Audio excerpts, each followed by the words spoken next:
Hello, Aquarius. I'm your Empress Divine. You're watching the Empress Divine Channel, and I channel messages directly from Source to give you some spiritual guidance.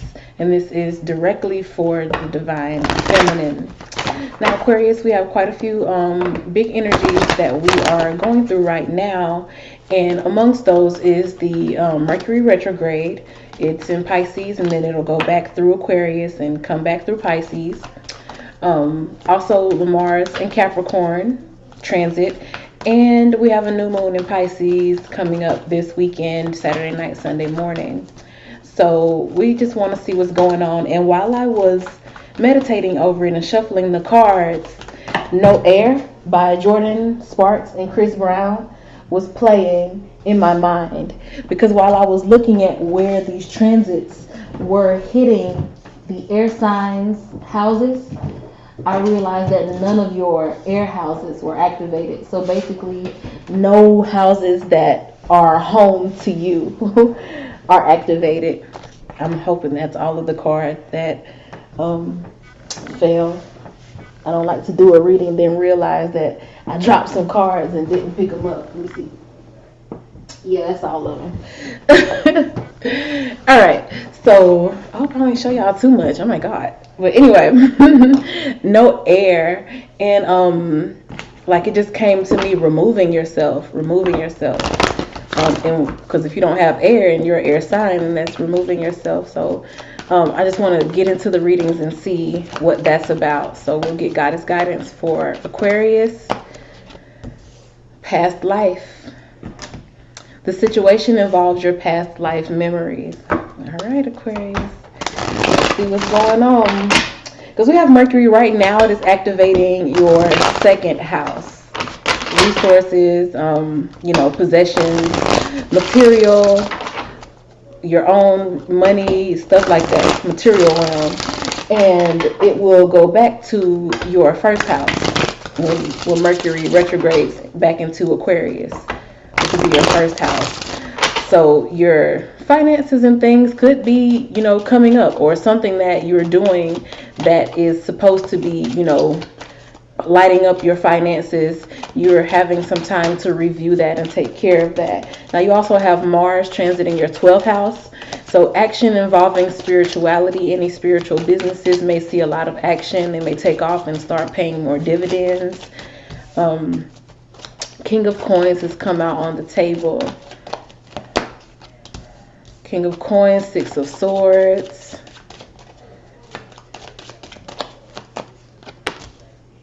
Queen of Coins, all right.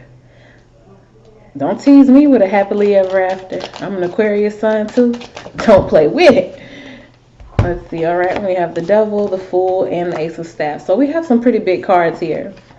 We have some pretty big energies here, very significant energies. So significant things can be happening in your life around this time while these transits are going on. And when I'm thinking about this reading, the time period that I'm associating with it is like mid-February to mid-March. So let's say February 15th to March 15th. These are the time slots that I'm thinking about when I'm looking at these cards here.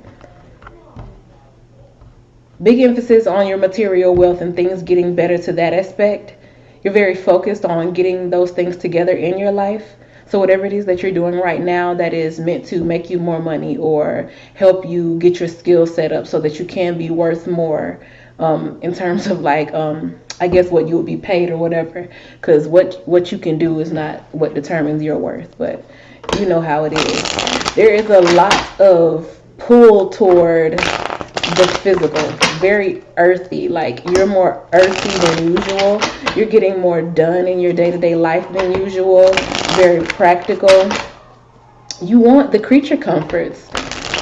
So you may find yourself kind of, dismissing some of your usual spiritual beliefs in favor of the material comfort. The Devil card here I'm associating with material comforts, like with things that please the flesh. So you could actually be dismissing some of the habits or some of the things that would move you forward in your spiritual journey, and just taking the time to enjoy some of the material wealth that you receive. sexual energy here. So,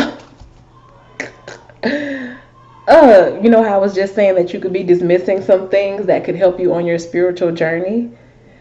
You have the Ace of Staffs right there beside it. So you could know that someone is not good for you and still go have, like, you know, a good time in the sack with that person, just because it just makes you feel better and you just want to take a risk and you just want to do things that make you feel better.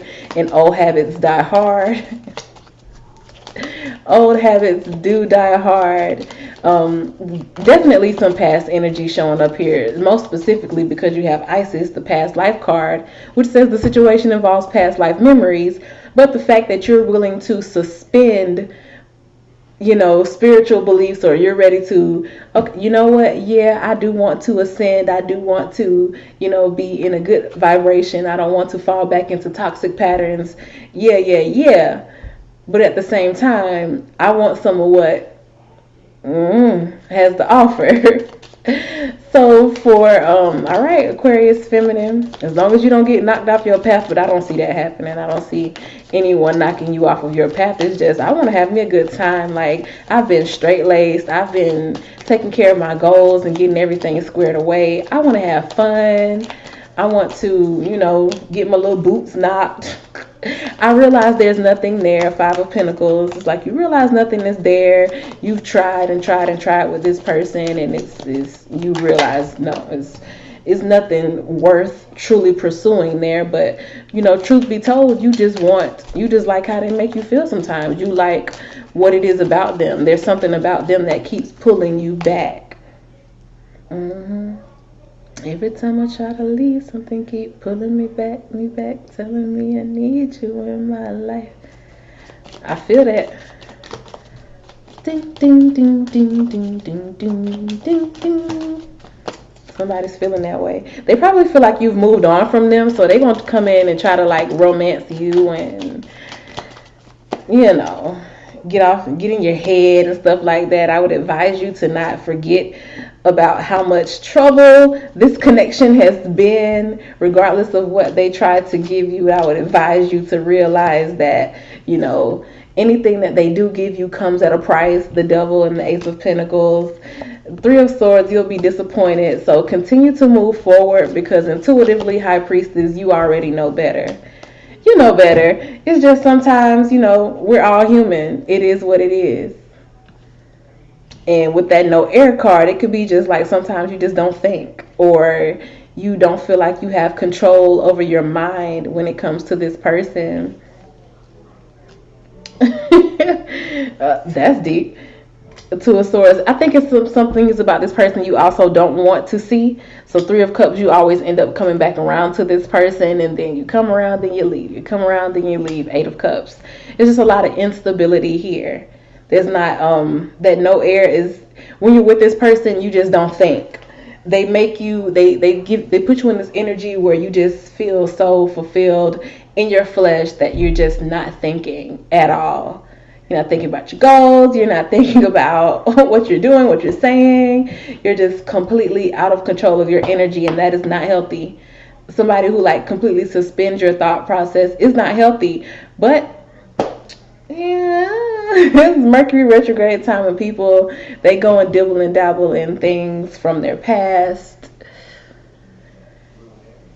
And hey, everybody needs to have fun. Everybody needs to have fun. I do see that you're in a good enough space where if you do dibble and dabble with this person and, you know, find yourself being sucked back into them, it's not like you're just going to lose everything and your world's going to crash down and they're going to sabotage you or anything like that. It's just that you would be holding up some of your own progress. What the devil can't destroy, it distracts. You can't be destroyed. Your journey can't be destroyed. What you're building can't be destroyed. You're pretty good and you're pretty solid and, you know, stable in terms of what it is that you're building or what it is that you have built. It's just that this little distraction may just take you back into a place that you've worked so hard to come out of. And it's going to be completely up to you how you handle being back in that place. Some people can do that. Like, you know, some people can transcend something and move out of a place and heal from it and then have memories that come back and you realize, oh, okay, you know, it was nice while it lasted. Some people are not able to do that, but because I read for the divine feminine, I just see Aquarius here. You have an opportunity to go back and indulge in something that maybe used to be used to have a super strong pull on you, and it may still have that pull on you a little bit. But I also feel like you're just in a different mindset. You're not in the same mindset that you were back then, so you may dibble and dabble in it a little bit. Aquarius. Ugh. And you sometimes you just don't want to think all the time. Sometimes you do just want to have fun. So that could be that no air, feeling that I was feeling here, or the no air thing that I was, feeling. I mean, sometimes it's not always about, being theoretical and overthinking or analyzing things. Sometimes you just want to just be seated in that lower chakra energy where you just want to have your fleshly desires fulfilled. And I do feel that that energy is there for you, that energy to have those fleshly desires fulfilled, to be chased and make somebody have to chase after you, to be so strongly craved and desired that is like a type of primal sexual type of energy, it's there for you. It's absolutely there for you. But on separate sides, both you and this person, I think you would be good by yourselves, and I actually think you would go farther by yourselves, because together it's almost like a clash. When the two of you come together, it's just too much. It's too much passion. It's too much fire. It's too much. It's just too much. It's too much. It makes you have to think a lot, and sometimes you don't want to have to think. It makes you maybe worry a lot, and you end up concerned. Does this person really feel this way about me? Is it a game? Like, what are we doing? You don't want to always feel all of that. So that's what I'm getting at with this connection. If you try to get in deep with it, it will take you back to that place where you're like, well, what are we doing, or where are we going? And you start questioning everything. But it may be an opportunity for you to just enjoy it without having to question everything. Like, it literally just depends on how you want to take it. Some people will hear this and they'll be like, no, I don't want no parts of it. I want to keep focusing my energy on what I'm focusing on and going to a better place. And that's good. You'll be all right. That person will be all right. Some people, you will admit to yourself, it felt good to be around this person. It feels good to be in connection with this person. And you'll allow it. But you'll still kind of keep, you won't go crazy about it. You'll just kind of, in the back of your mind, it's not a prominent thought. You just kind of remove that from your prominent thought, and it's like, okay, well, I know what's going on, but I'm just going to please myself for the time being, because it's going to lift my vibrations for the time being, and I don't need anything permanent out of this. Others, you could find yourself getting right back into that cycle. Excuse me. You could find yourself getting right back into that cycle of being in this connection that is just so trying. And even when the person seems like they're growing and doing more, and they don't want to leave you alone, they don't want you to leave them alone, they still have these things and these patterns and these old ways that maybe they haven't taken care of. You could have taken care of things, but they haven't taken care of things. And really, if you keep going back to a person who hasn't taken care of things, then maybe you haven't taken care of things as much as you think you have. So, oh my God, like the no air aspect. See, the thing when you don't have a planet lighting up a certain house of the zodiac, is quick to dismiss it. You're quick to dismiss it and not pay it much attention. And there's something or someone in your life that you may not be paying much attention, but it has a much stronger hold on you than you think. Because you don't pay attention to it, it's allowed to just go crazy. It's just like if you don't cut your yard, if you just go months and months and months without cutting your grass, and see how much your lawn will look crazy. It'll look like a jungle. That's what it's like when there's not a planet or any planetary action lighting up a house, and none of your air houses are being lit up. So if you're not careful, you can find yourself falling back into these places that you fought to come out of. Don't allow past memories, to lead you where you're going. You have to always keep your future ahead of you, because that's all that matters. Like, even in the present moment, this is the past. When I just said past, that's the past. but it was the present when I said it, but I just said it, and it's the past now. You get what I'm saying? Like, everything that's happening right now at this very moment is the past. You might as well call it the past. We're living in lag. What you have to do with your mind is create your future. So if you keep just, living in the past and allowing yourself to go back to what felt good back then, you are blocking your future. And yeah, you'll eventually get there, because eventually you're going to get it. You're a divine feminine. Eventually you'll understand. But this here is just an opportunity during the retrograde to reassess what you're doing, and to really decide what stance you're going to take spiritually. Are you really ready to move forward spiritually, or are you going to keep dabbling in what feels good? Because yeah, it feels good to the flesh, but it's lower energy, and it's cutting you off from everything that is even more broad and even more boundless and even more abundant. Because you're going to end up in a situation that feels good for a time, but you keep going back and forth and all over the place, and it's just a lot. Remember, Mars is like an aggressive energy. If there's a problem, it's going to hit it head on. And it's exalted in Capricorn, which is your 12th house, your spiritual house. So you could have just a conflicting spiritual situation here. Is this something that is really good for you spiritually? And you may fight within yourself about it, just so that you can have, something that feels good in your nether regions. So Aquarius, that has been your reading. Yo, freaks, you. Scorpio ain't got nothing on Aquarius. I don't know what y'all be talking about. I don't know what you heard. Scorpio don't have nothing on Aquarius. I promise you don't. Okay.